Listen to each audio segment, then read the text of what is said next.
This is just an introduction to Pulumi, which is an orchestration tool for mostly for cloud environments. It's not super in-depth. It's just want to show you that this exists and what the capabilities are. I've been using this for about 8 months now, maybe a little bit more. And I think it's just, we need to spread the word. This is really, really good technology. So first of all, my name is Henrique Rodrigues, and I'm the lead DevOps engineer at LYTT. So LYTT specializes in kind of understanding, it's kind of akin to using like a Shazam, but for fiber optics. So you can use fiber optics as a microphone, and if you shove that into, say, for example, an oil pipe, you can see what's happening all across the 10 kilometers of that well, for example. You can see if there's water coming in, or if there's sand coming in, or oils, things like that. It's really cool.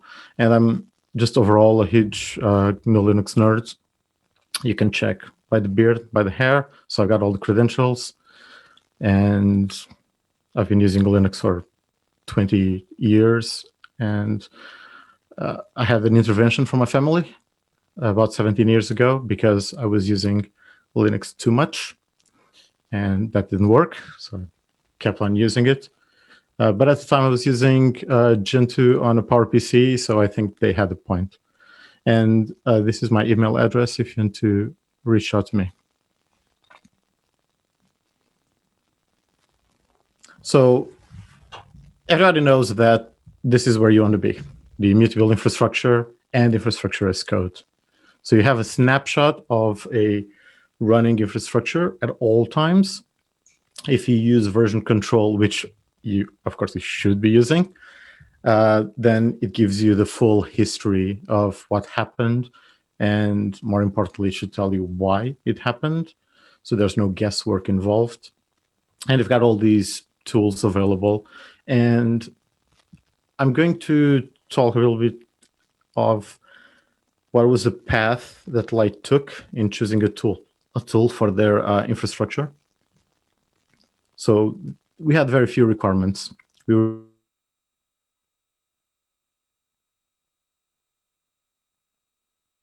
It should be easy for developers to pick up. And we're a small startup, so everyone should get on board and do like a proper DevOps thing and not just throwing things to me.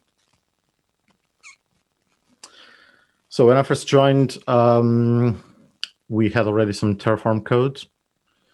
So it's Terraform. Most of you have heard about it. It's very well known. It's very easy to get into. You've got providers for a lot of backends, AWS, Azure, other things. It uses a simple DSL called HCL, and that's what you code in. And it's stateful. It means it has a state somewhere that you need to keep track of. And if something happens to that state, and if you're using Terraform, you're probably going to get some problems. You kind of have to recover from that. Otherwise, Terraform isn't able to continue. So HCL can be very limiting at times. So it's very simple, but can be very limiting, especially Terraform 0.11 and below. It was just a steaming pile of crap, in my opinion. 0.12 solved the majority of the issues that I had, but it was still a very huge disappointment. I honestly can't recommend Terraform. There are some things you can't do, like looping over modules, which means building a usable infrastructure becomes complicated. You can't have dependencies between modules, so something simple as spin up a new database on RDS and then connect to it to run a couple of commands, that goes away. You can't do that.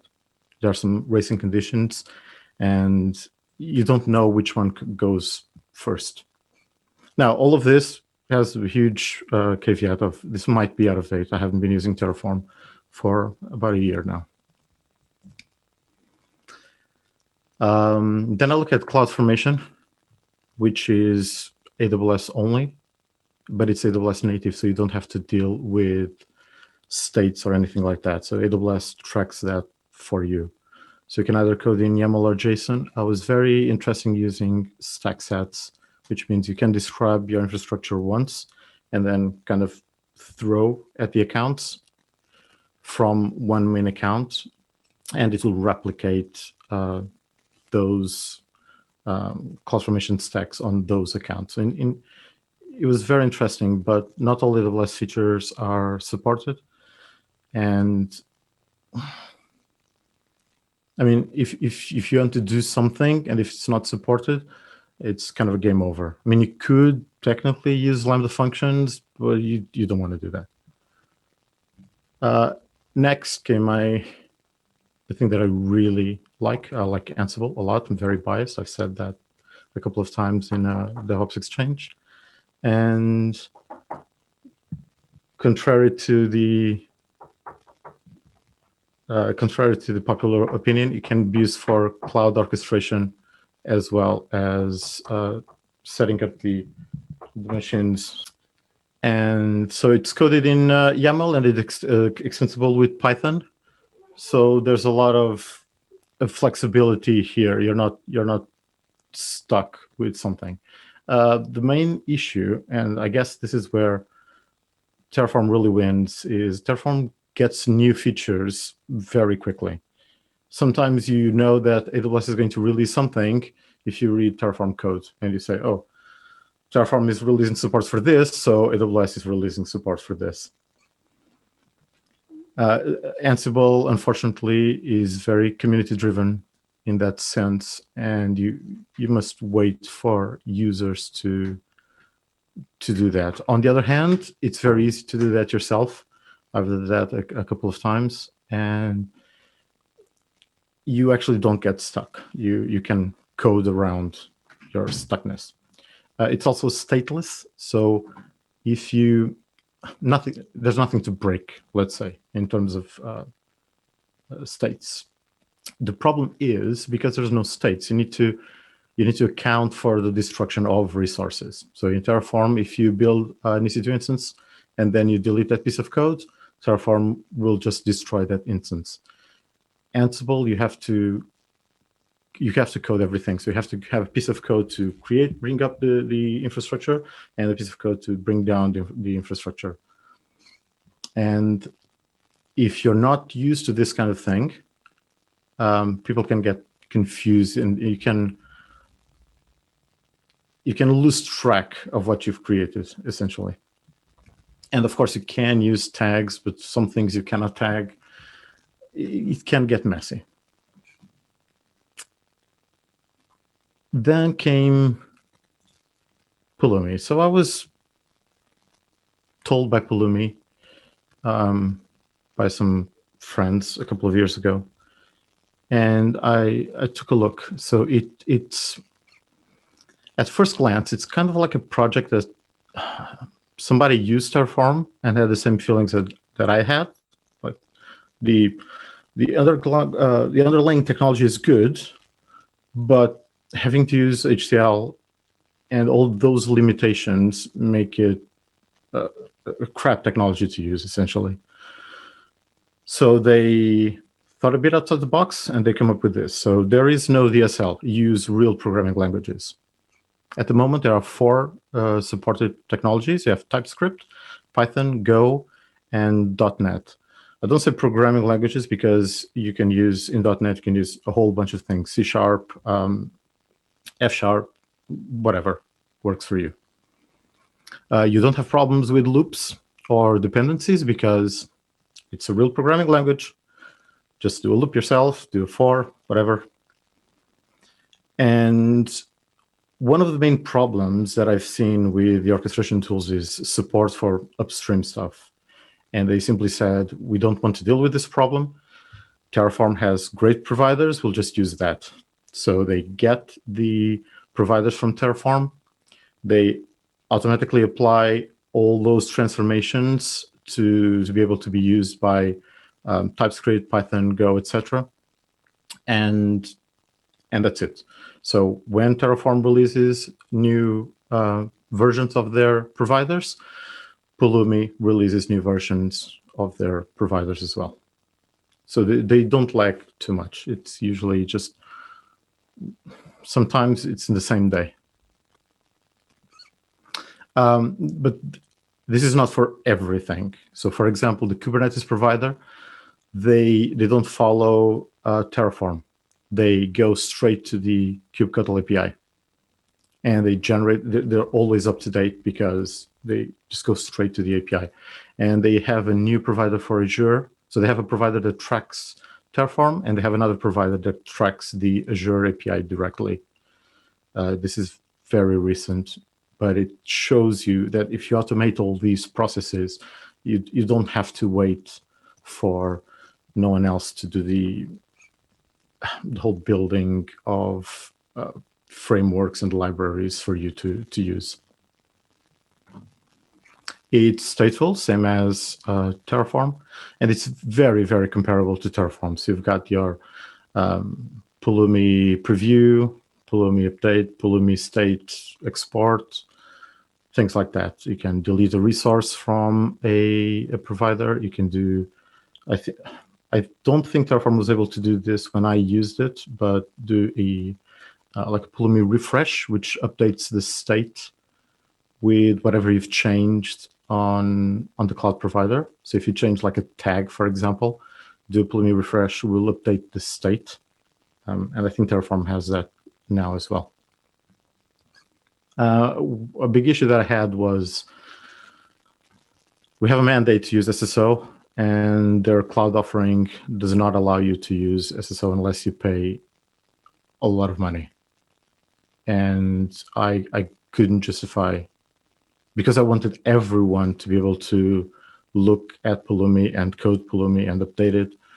I couldn't justify the price tag, which was a real shame because I really wanted to give them money, and I just couldn't justify it. So some of the standout features of Pulumi. So like I said, it uses real programming language. So this is the most flexible orchestration tool that I've seen. We're a Python shop. So if you, and some people do this like in the middle, we don't, but I've seen it. You have your code, and in the middle of that, you have like a Boto call because of whatever reasons. And you can do that, it's fine. You also have this automatic suffix allocation on resource IDs. So if you build, say, for example, an S3 bucket and you call it production, you're going to get an error, right? Because the namespace of S3 is unique and somebody called it production already. And even if you don't use that, if you say, oh, this is my company dash production, and let's say you want to release another instance of production, then you get that clash. So you always have to code this extra ID so that things don't clash with one another. You don't have to do that with Pulumi. It happens automatically.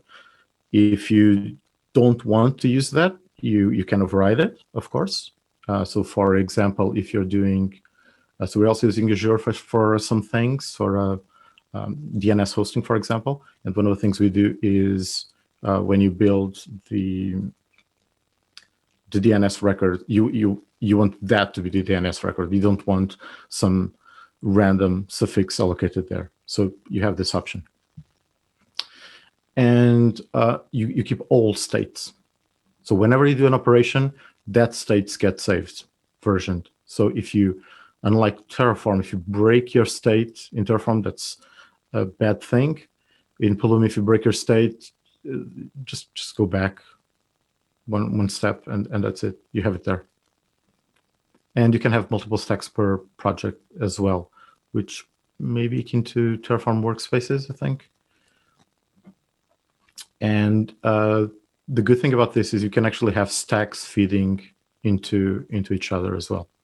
It's not something I do, but you can do that. They also have this particular thing called crosswalk for they have for AWS and Kubernetes. So if, let's say, you're building an infrastructure from scratch and you have your VPC, so you have to create your VPC, and then you have to create your subnets, and then you have to create your root tables, whatnot. So what they do is they have this kind of pre-packaged set of resources where you say, give me a VPC with 3 subnets, and in the back end, Pulumi just unravels the whole thing and does that for you, and creates, and you can say, oh, and I don't want any public subnets.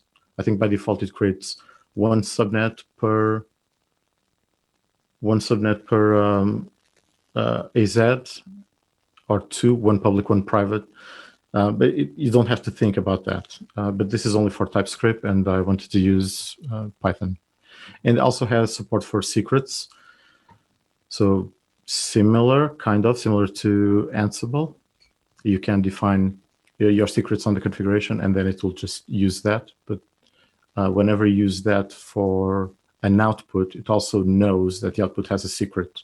Or if you create like a random password and say this is a password, then it knows that that output is a secret, and it will not show unless you tell it to show. And it stores the secret in the state file as a secret as well. You can either use a passphrase, or you can use something like AWS KMS or Azure Vault, which means you don't have any shared secrets. If your user has access to that KMS key, then you're able to read the secret. Some more, you have the state refresh that I talked about.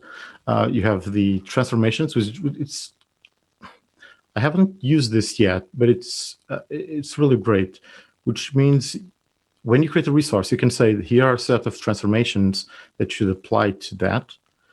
And you can dynamically change your resources property on the fly. So one thing that I've seen this used for is you create a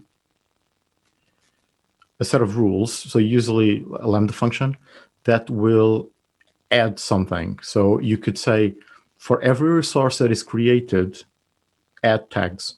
And these are the tags you should use. So just use that, and it will automatically, you don't have to think about it, it will automatically use those rules or apply that Lambda function to that resource and apply those transformations. So I haven't seen this in any other tool, and it has some really good purposes. The other one is grouping of like the components, where you can group your resources into something new and then just use that. I mean, you can always create a function and use that function, but this is another option that you can have as well. And you can also create custom resources. If something doesn't do what you want it to do, you can use this custom resource. And the good thing about this is, unlike just like shelling out to run a command, Pulumi will keep this in the state. And if you do, if you're doing just a preview, it will not apply. But if you do an update, it will apply in that sense. So better than just shelling out. And of course, your mileage may vary, but they have a very responsive development team and community on Slack and GitHub as well. So sometimes you go to Slack, say, oh, I have this issue. And they're like, okay, if you create a ticket right now on GitHub, I will look at it right now. And they do it. Now, there are, of course, a couple of problems that Pulumi has. The main one is outputs are not strings. So an output is everything that a resource, the result of any resource. So if you create a bucket, like the name of the bucket or the ARN of the bucket, that's an output. And this is so that they can track all those dependencies, implicit dependencies as well. And when you think of outputs as strings, then you want to do things like do an uppercase here, or concatenate something, do a join. So you can't do that with outputs because they are not strings. Now, having said that, there are a couple of methods that you can use, like concat and apply. So I will show some examples later, where if you have a problem with outputs, just use one or the other, and you'll be fine. It works all the time, because then you can treat them as strings. And of course, this is also, it depends who you ask if it's a major or minor one. I think it's a minor one. You don't get any locks if you use for example, I use Azure and AWS S3 to store the states. I get no locks there. So if you have multiple people working at the same time, might get some conflicts, but I don't really think this is a problem. Okay, so I've got just 3 really small examples that you have. This is like a Pulumi update. So you see here, the first part, it says, oh, I'm going to create a resource group. The ID is resource group, and I'm going to create a storage account. And then it will ask you, oh, do you want to perform this update? You can say yes, no, or you can check the details, which tell you exactly what are the bits that they're going to add, or if there's something to change, what are the bits that are going to change. And if apply, it says created, done. In terms of code, this is just how to launch an EC2 instance. So initially, so you import your code. This is Python. Then you say, and if you're using, mind you, if you used Terraform before, you'll see that this is very, very similar. So you say, this is a security group. This is the ID that I'm going to give it, WebSG. And then the rest is, here's a description, here's the ingress, etc., the properties of the resource. And then in the bottom one, I'll say I want to launch an instance. This is the AMI, this is instance type, and this is a security group. And you see reference there, group.name, it goes there. Now, there's an extra thing here. You don't actually need to specify group.name. So if you've ever used CloudFormation, you know that you can, there's a kind of like an implicit ID for every resource.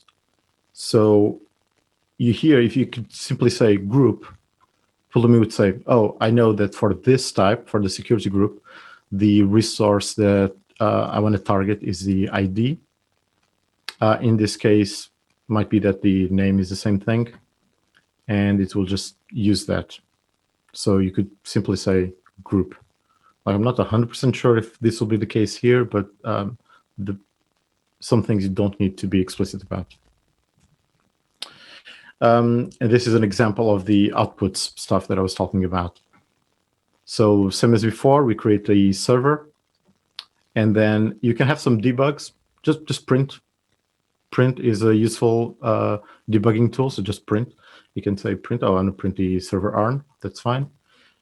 And then I can say, let's say for whatever reason, I want to concatenate this. I can say Pulumi output concat the server address is, and then I concatenate it with this property, server private DNS. The result of this is an output. So here's a way where you can kind of treat it as a string.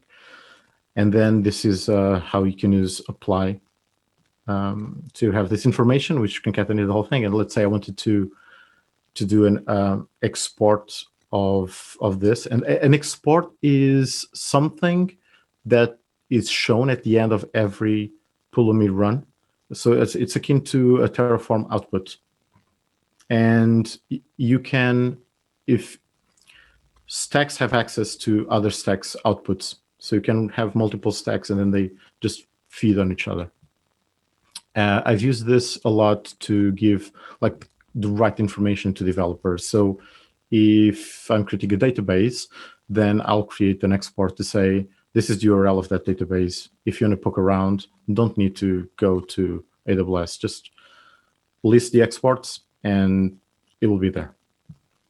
And here as an apply, so I go to info, apply, and then there's a Lambda function. And in that Lambda function, I say, so this information, just treat it as a string and just put everything in uppercase. So this is how you can use those outputs as strings. I think it's the main thing that confuses people about Pulumi. So closing thoughts. So Pulumi has immense potential. Like I love this thing. It's not perfect.